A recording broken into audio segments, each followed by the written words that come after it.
What is going on, everybody? I'm your average gamer. As always, I hope you're having a fantastic day. I really hope that you enjoy part 3. If you do, go ahead and smash that like button. We have a bunch of interesting combat encounters in here, and we do fight Magni and Modi at the end, which is Thor's sons. I'm not gonna lie, they do kind of whoop me a little bit. It had me wanting to reload my last save, but I wanted to also leave in the fact that, you know, I have all this time played in this game, and sometimes, you know, it doesn't look perfect. And that's not my intention. I don't try to get on this game and try to look as flawless as possible. One thing I said in my Last of Us 2 series that I did is, I really like messing up sometimes. You know, not all the time. It can be frustrating, of course, but I don't mind messing up every now and then. The reason I feel that way personally is because, like, you know, when you play a video game, you're bound to mess up, and if you just do an encounter over and over and over again, you're gonna end up doing it really well eventually, you know, which is still really rewarding, and of course I've played like that before. But my whole new playstyle is, I just want to play the game, and whatever happens, happens. So when you do something flawlessly, you know, you just start piecing together combos or whatever it is that looks really cool in your eyes. To me, that feels way more rewarding because you're not sitting there over and over again practicing, trying to make it look perfect. You know, it just kind of happens. And again, I referenced this to the Last of Us 2 series I did because whenever I play that game on grounded difficulty, which is like the hardest difficulty you can play on, when you mess up or if you miss, you know, you have that urge to start over because you want that ammo, you know, you don't want to lose extra health. But to me, that's okay because that just makes the additional encounters that's coming up a little bit more challenging, or, you know, maybe it offers something different. Because eventually, if you just start doing everything the same way, you're going to end up developing a pattern for it. Which, again, there's nothing wrong with that, but it's cool to have variety. You know what I mean? Like, every time I play this game, I don't want to start doing the same moves over and over again and only play a specific way. And again, I'm not bashing anybody that plays that way. This is just me personally. One thing that a lot of people might disagree with, I'm not sure, is that I like when Kratos gets hit or takes damage in this game, or if, you know, you mitigate it and you still just eat that damage, because in my eyes, that's exactly what Kratos is gonna do as his character. You know, if he would definitely take a punch, take a hit, if he's able to dish out damage in return, because he's just a boss like that. Something I've been thinking about a lot lately is what happens when Ragnarok comes out and I beat it, or when everyone plays it and stuff. Like, it's the end of an era. You know, I've waited like what, 4 years, 4.5 years for this game to come out, or for the next game to come out, and all like in anticipation, just waiting, like looking up every single little tidbit I can find out about the game, and then it's like you have all this excitement. Like the last 4 years, like this is all I've really been looking forward to out of any like video game. Like there's nothing that I've been more anticipated for other than Ragnarok, and then I'm gonna be so excited that I won't be able to put my controller down, and I'm gonna beat it. And all that excitement, that anticipation, you know, all 4 or 5 years that, you know, everyone's been waiting for it, it's gone, it's over. And what's nuts is you'll never get that magic again. It's crazy to have that thought. You know, of course I've been excited for other games and stuff, like, and it's not just the excitement that got me, you know, overwhelmed about Ragnarok. It's the fact that, like they said, it's the last one. Tell me this would not be one of the coolest ideas you've ever heard, okay? So they do like a spin-off or like a continuation that after they do this, right, they make a game called Loki. Would that not be an awesome idea? Maybe I'm overthinking it, maybe people won't like it, but it's just a continuation of basically God of War, but through Atreus. You know, like, it's a whole different perspective. There's never been a Loki game. I think that would be amazing to do. Again, all this is my opinion. Tell me what you guys think about that. You know, of course I would want them to finish up the story in the next game and, you know, have this crazy ending, but to have it really not be over, like a little teaser, like, hey, like, we are going to make a Loki game. I think that would be so beyond hype. Just because, like, who doesn't know or like Loki? Especially because of what the MCU painted as Loki. Everyone has, like, this image, I guess, of Loki already. I think it would just be a cool idea. Also, something that is nuts Back and I just thought about was I was 20 or 21 years old when this game first came out. It means I'm 25 now. I was at like the pinnacle, like my most hype ever for playing video games, I think is around that age. I still have that passion for video games. I'm not sure if it's ever gonna go away. But to be 25 and to have looked back at the last 4 years of my life, waiting for this next game, it's really weird. You know, it's not weird. Okay, I'm not trying to say it's weird or anything, but it's a weird feeling. I don't know how to explain it. Does anyone understand what I'm trying to say by this? Like, I don't know. Again, it's that magical feeling I'm only gonna really get from this game one last time, and it kind of sucks. You know, it's like when you put so much time into something and blah blah blah. Like I was talking to my friend about this the other day about what happens when you play Red Redemption 2 and you put all this time into this game, right? And then it's over. You know, it's like, yeah, you can play it again and stuff like, but it will never be the same way it was the first time. You know, like again, the first time I played that game, I did not want it to end, and then it does, and then you get thrown into what is it, the epilogue? Is that like the ending stuff where you play as John Marston? Man, and that was amazing, and then that's over, and then it's like, man, the first thing I did immediately after playing these great games is just start over. I wanted to re-experience everything again, just play the game with all the knowledge that I've gotten. Man, I absolutely love any game that came out in 2018 is amazing and deserves to be played. I'm not saying every and all game, but there's a lot of big time games that came out that year, and that I still play them to this day. I think a lot more people will always though be more anticipated for GTA 6. I mean, you can't blame them. I mean, I'm excited for GTA 6, but again, there's no other game like this one that's gonna make me as excited. I do love GTA. Like, I like any campaign by Rockstar. Like, I just love campaign games.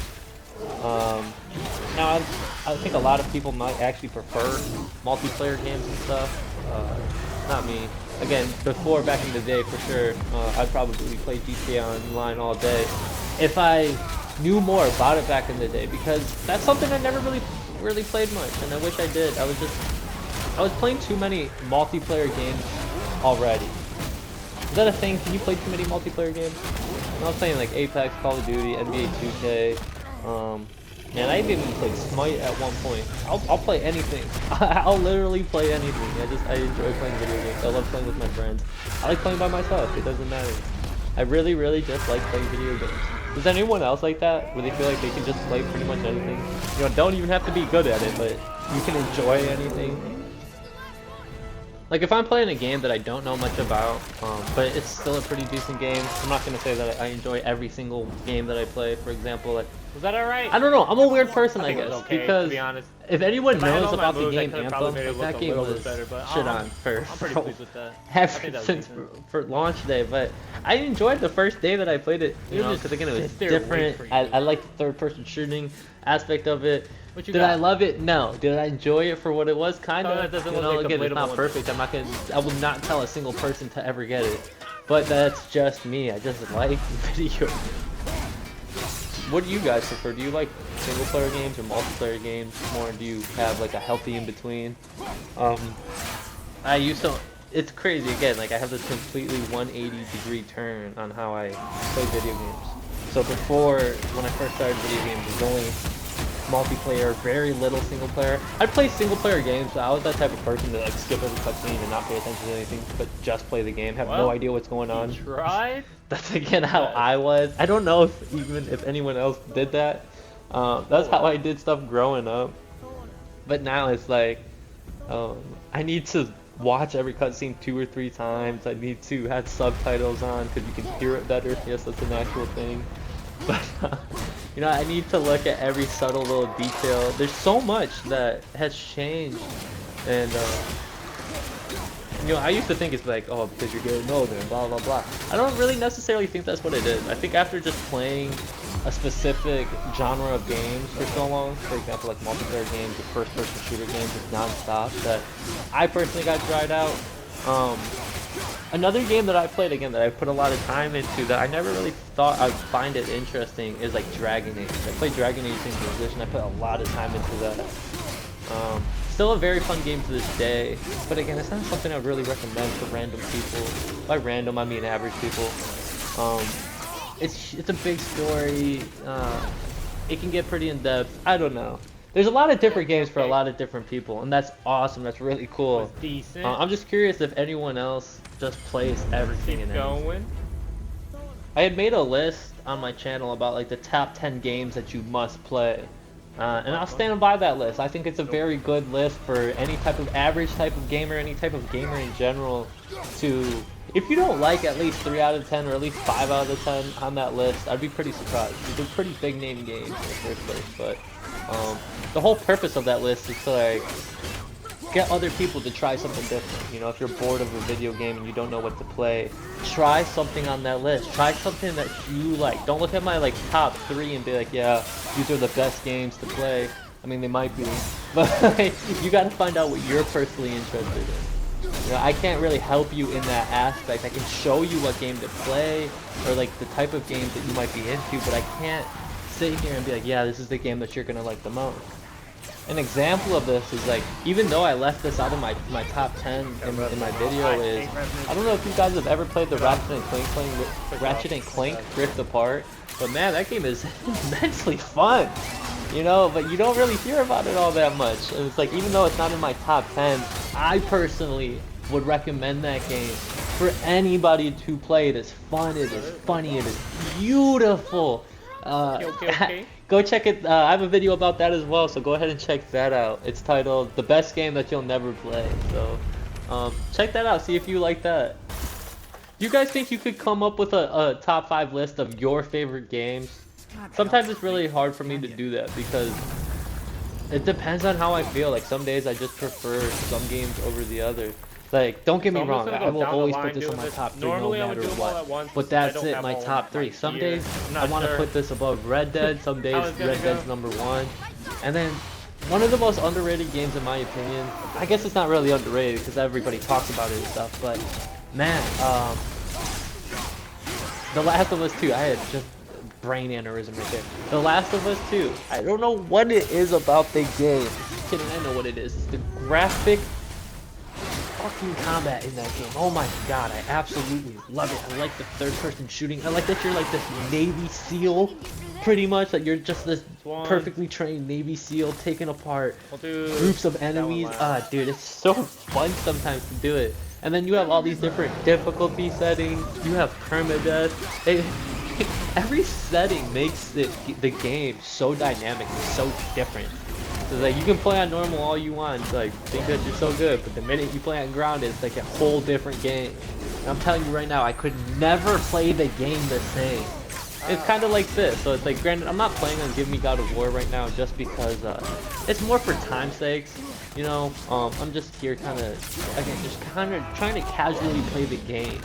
But normally, like 99% of the time, especially on New Game Plus, which this isn't a New Game Plus, but Give Me God of War is the only difficulty setting I see. It's the only one that I can actually play on, because after playing on it for so long, everything else just seems a little bit too easy.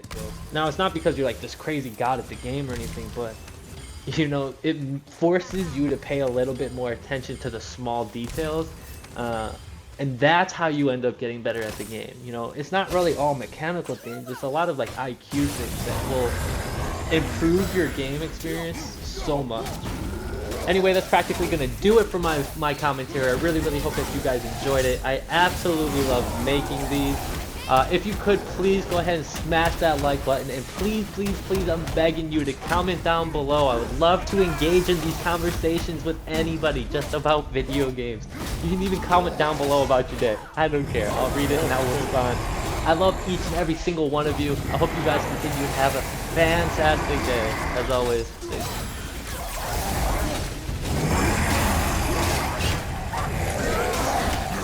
I'll show you why I think the busting out of Frost is one of the best. Hey, look at this. Hey, boys. Look at that. Just stuns him permanently. I love it. I love it so much. Blessing of the Frost for the win.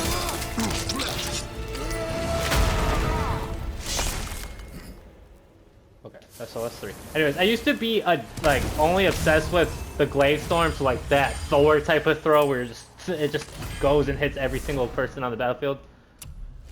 I do actually enjoy that. I need to put that on. But yeah, the thing about the Blessing of the Frost that I prefer over the glaive storm is, man, that stun animation that you can just get relentlessly over and over. It's amazing. Definitely try it out if you haven't. Brother. Don't tell me what to do.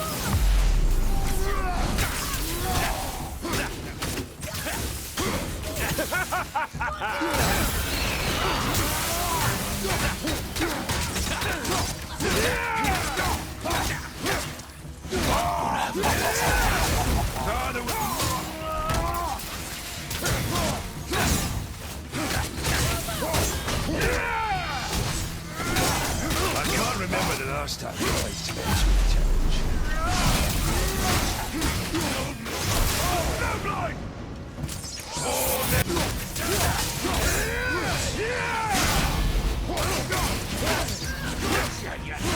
Hang on, take this sword.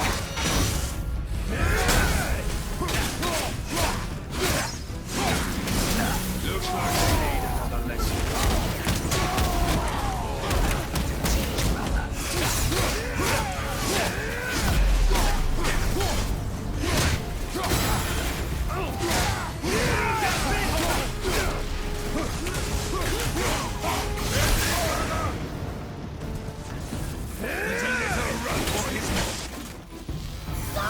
Boy!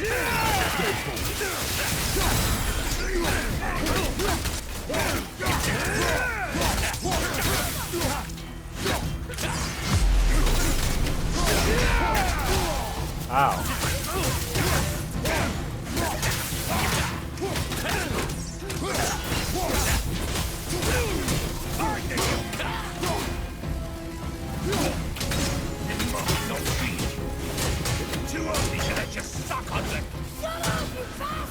Dude, stop!